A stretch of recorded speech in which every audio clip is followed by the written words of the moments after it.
Hi, I'm Mike Glenn, and I'm glad to welcome you to this podcast for the Engaged Church Network. Joining me today is my longtime friend. How long have we been friends, Randy? 15 years. Yeah, at least. Randy pastored several churches in Tennessee, the last one being First Baptist Church of Sevierville. So if you've ever been to Dollywood and all of that area in the Great Smokies, you have probably visited his church. For the last 14, 15 years, he has been the executive director of the Tennessee Baptist Missions Board. And Randy and I go way back, and one of the reasons that I want to talk to Randy is that he is working on something that is really close to my heart, and that is the identification and training and commissioning of young pastors. Now, the other day we talked, and you talked about some of the research you'd been doing about pastors in Tennessee. So, kind of start with what you're finding out there. Well, Pastor Mike, it's really a crisis right now, not just in Baptist life, but in evangelical life. Right, across the board. We've had seminaries closing down and are relocating and merging, and it's very much like what's happening in the accounting world or in the medical world or in the educational world.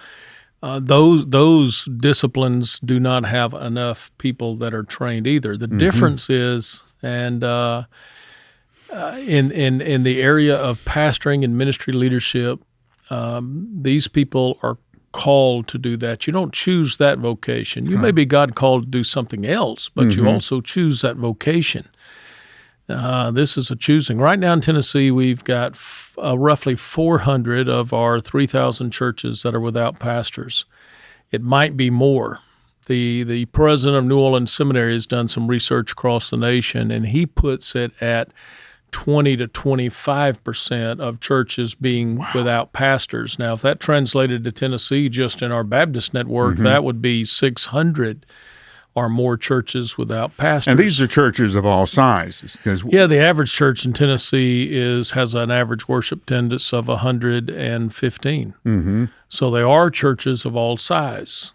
And when you talk about, okay, how are we going to populate this empty pipeline, we've got to think radically different than we've thought in the past. Right. How did we get here? What are your guesses? I don't want to put you on the spot too bad. No, that's all right. I don't know exactly how we got here. I would surmise we got here because you and I came out of the last spiritual awakening that we had in America, which was the Jesus movement in the 70s or 80s. And there were a lot of people being called into ministry out of that spiritual awakening. We haven't had a spiritual awakening like it since. And we also,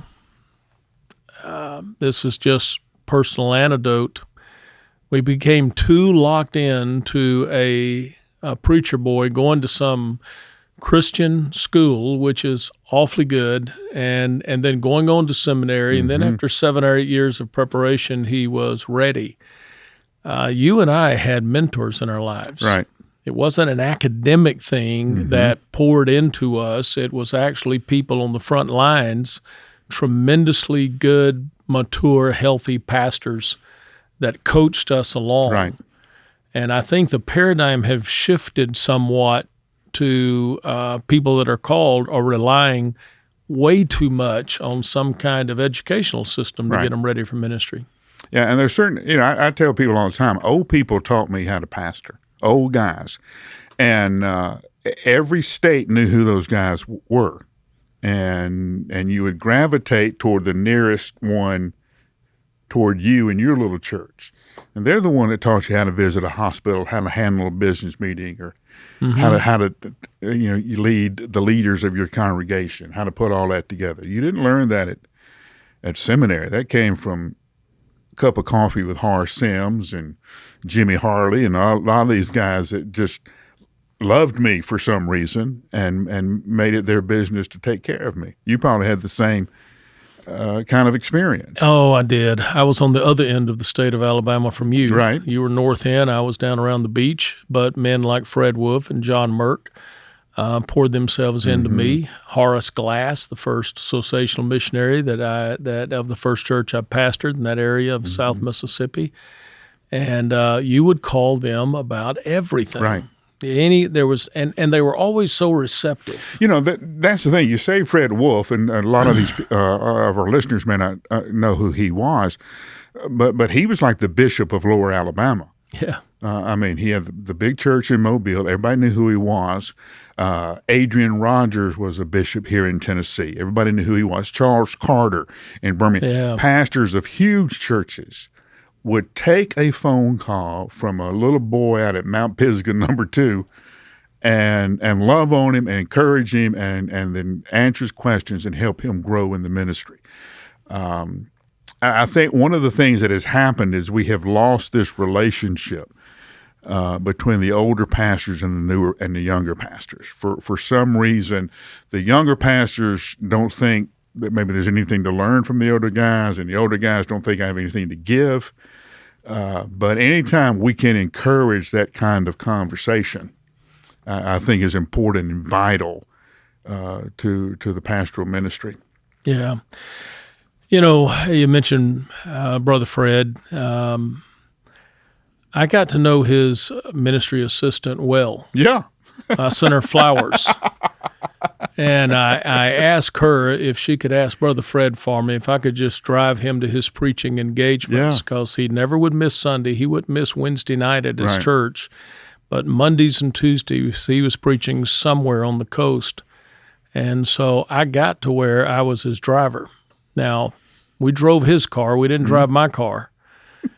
But I would get a chance to pick his brain and talk to him about life and ministry. And something like 15 or 17 or 18 years later, he recommended me to the first church I served in Tennessee, First Baptist Morristown. And it was that recommendation that got me to Tennessee 33 years ago. Right. Now, and in your role now, leading the Tennessee Baptist Mission Board, you've been doing a lot of research and a lot of planning to address this issue. And I've been talking to you and friends like Jay Hardwick over at Forest Hills, the president of the convention now, about your plans to address this. So you want to talk about some of that? We did. Are we breaking it before you're ready to talk about it? No, I'm ready to talk about it. We've been talking about it to our board now for all summer. And the convention will either say, yeah, let's go in that direction or not in November. But the beauty of this thing is it didn't start in a boardroom with a mission board. It started with Grassroots Tennessee Baptist. We had listening sessions around the state, talked to 1,000 to 1,200 attended, and we asked them, what are the problems you're seeing? What are the opportunities are before you? And what are the obstacles to us getting the gospel to everybody in Tennessee? And we heard a lot about foster care and the need of foster care. We heard a lot about mental health and the need to address that crisis. We heard a lot about discipleship methodology, what is out there that will help us make disciples. We heard a lot about how do we disciple our children as families. And we also heard about how do we speak into this culture that is changing so rapidly in a convictional manner that is bathed in compassion, so we don't sound like jerks or bigots when we espouse biblical truth. But we must stick to biblical truth in doing so. But the thing that percolated to the top the fastest was we do not have enough ministry leaders. In order to even have a dent in the population growth of Tennessee, we need to be planting almost a church every week somewhere in the state. But out of this research came the fact that anywhere from 350 to 650 churches, depending on what you look like, Baptist churches, are without pastors. That is somewhere between 10 and 25% of our churches do not have a pastor. So, many of these and the key is that many of these churches cannot support a full-time pastor. I understand there's one pastor that's up around Clarksville that's pastoring 2 different churches. Mm-hmm. We're moving back to the circuit riding Right, days. Yeah. So that's the kind of paradigm shift we need. We don't need to think in terms of pastors as being those that have been to college and seminary, now they're ready to pastor. I look at 3 legs. We need to, first of all, come alongside the guys that are in the pulpits and the people that are leading ministries now Mm-hmm. and give them a massive dose of encouragement and equipping. Mm-hmm. We need to let them know you're not alone in what you're doing, that we're with you, and because there are burnout can be overused and become a crutch and an excuse. But there are many people really experiencing ministry burnout. Mm-hmm. And if you don't know how to in a healthy manner, go lead in ministry, then it can break your health. Mm-hmm. So we need to do that. I call that the Moses moment, right, when we hold up the arms of the Moses. But there's also, Brother Mike, I think there's a lot of Amoses out there. You know, before he was a prophet, he was a layman. Right. And there are some 40 and 50 and 60-year-olds on the pews whose credibility will be enhanced because they were a layman before they were a pastor. Oh, absolutely. See, Amos said, listen, I'm a farmer, but let me tell you what I know. And somebody who can come out of a secular occupation and says, listen, I was like you. Now here's what I know. That is a different platform than you or I will ever have. You know, and we need those people we need to come alongside them and say to them, you know, we for 8 months, we want to equip you and walk with you as you learn this new role with all of your experiences. And by the way, here's a Mike Glenn that is going to come alongside you as your coach for the first 18 months you're in ministry. And anything else online they want to do, there's so much available right now. But I think and then Timothy's. There are young Timothys out there that we need to mentor, that we need to coach, that we need to encourage and let them know that, look, the believers across Tennessee are going to walk with you, and that we're going to give you every resource we can to make sure you're equipped for ministry leadership, pastoring, or whatever. The trouble is, Brother Mike, I don't think we have given the Amoses and the Timothys out there an opportunity to respond to God's call. We have been bold enough to say to them, why don't you pray about what your role in ministry is going to be? It might be to be a great follower of Christ sitting in the pew and being involved in ministry that way, but there are a lot that I believe are waiting. Now, I'm encouraged. I think there are a lot of Timothys out there, but we've got to call them. Yeah, you know, it used to be when you and I were growing up, the invitation was to come to Christ, come join the church, or consider full-time Christian service. I mean, that was the full invitation. Now, not so much with that. But I think we've had so many negatives out there of negative leadership, of churches that have not been healthy and have not ended well for some of our friends in ministry, and have kind of discouraged some people to go into the ministry. But that was not my experience. I loved I loved most of the days. We also invited people to repent that had been lying. Yeah, that's right. Yeah.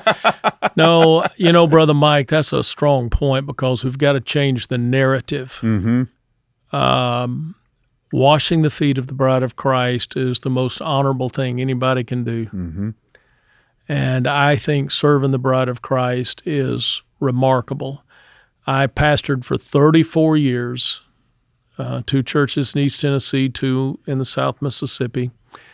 And I'm like you, I can tell you it was a 34-year honeymoon. Yeah. My wife, Jeannie, loved it. My kids are not warped. You know, they're in their early 40s and they're serving the Lord and active in their churches along with their families. And I think ministry is just awesome. It's a high calling. It is a good calling, and we've got to change the narrative and quit beating up Yeah, agreed. that calling. So, what would you say to those pastors who are saying, "Oh, okay, Randy, listen, the job I already have is 110 hours a week. So, what in the world am I going to do if I take on a Timothy?" Well, we've all got 24 hours in a day, and we can only do so much. And I would say to them, I completely understand that. And if you can't, you can't. But is this important enough that you let go of something else? Right. That you stop doing something you're doing to pick this mantle up because we're in a crisis mode. And if you are an Elijah and you have an Elisha, it's time to pass that mantle on. But you got to be very intentional about it when you decide to do it. Right. In my own study, I found it interesting that of all the things that Jesus could have done, the model of his ministry is he took 12. And of those 12, he took 3. And of the 3, he had 1. All of them at different levels of leadership training and engagement. Paul, everything he did, had a Timothy and a Titus. Sends Timothy to Ephesus, Titus to Crete, and says, listen, here's what I want you to do. Now, you would think those letters would be about evangelism.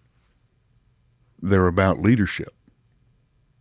Here's who you look for, here's who you train, and here's what they do. So I'm under the conviction now that I think half of a pastor's job is to identify and train the next generation of pastors. I think I would totally agree with you in possessing that conviction.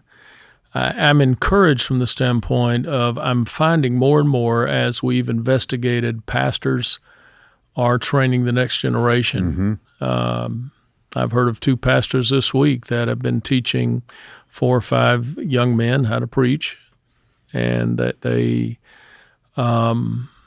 pretty remarkable. But it would be great if we could network all of these type programs across the state so that we shared best practices, we shared names, and we could be praying over a pipeline of 300 or 400 that are preparing for ministry. Last spring, I was asked to speak at a meeting of about 450 from our secular university Baptist Collegiate Ministries. These were leaders on these campuses. Right. And the leader said, you're going to be preaching during the day, but in the morning, could you have a breakfast with somebody that feels called into ministry? 2 years ago, I said, I'd love to. And they said, we expect there'll be about 25 there, and there were 95. And then this past year, we had just a coffee with those that are exploring a call to ministry, and there were 140 university students. And the other thing that we've got to have a little bit a shift in our thinking about is the fact that the number of churches that have a full-time pastor is in the minority. Right.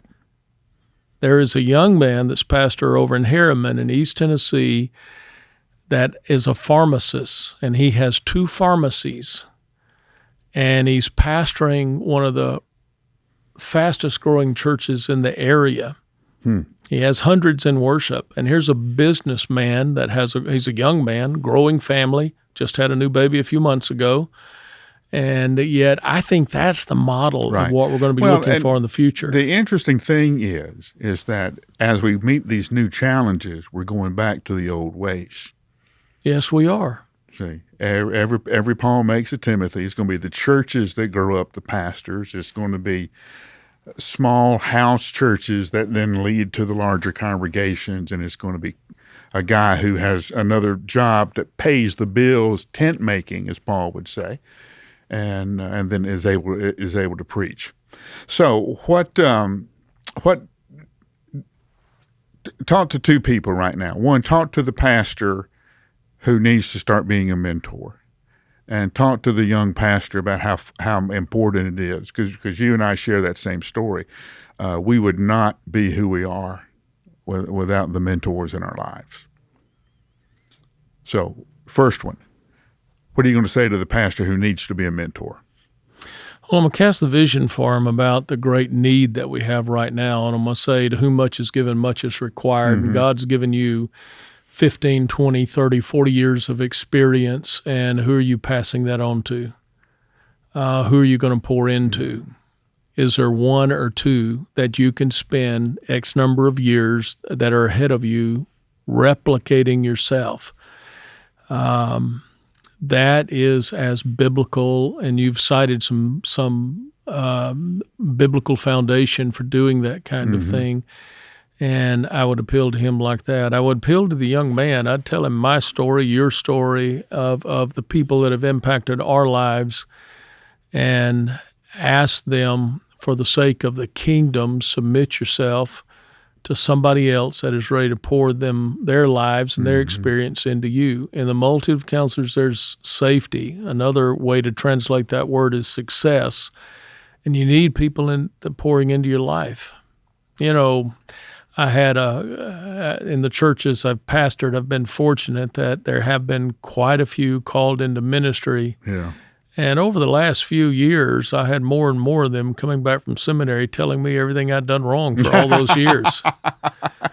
So we've got to get over ourselves and develop a teachable spirit. Yeah, with that. So, but like you, I'm excited about what I see God doing. I think this is going to be the best time for the church and for the gospel message that we have seen in a very long time. Thank you for being with us, Randy. You honor me. Love being your friend. This is Randy Davis. I am Mike Glenn, the president of the Engaged Church Network. Thanks for being with us today. We'll look forward to seeing you the next time.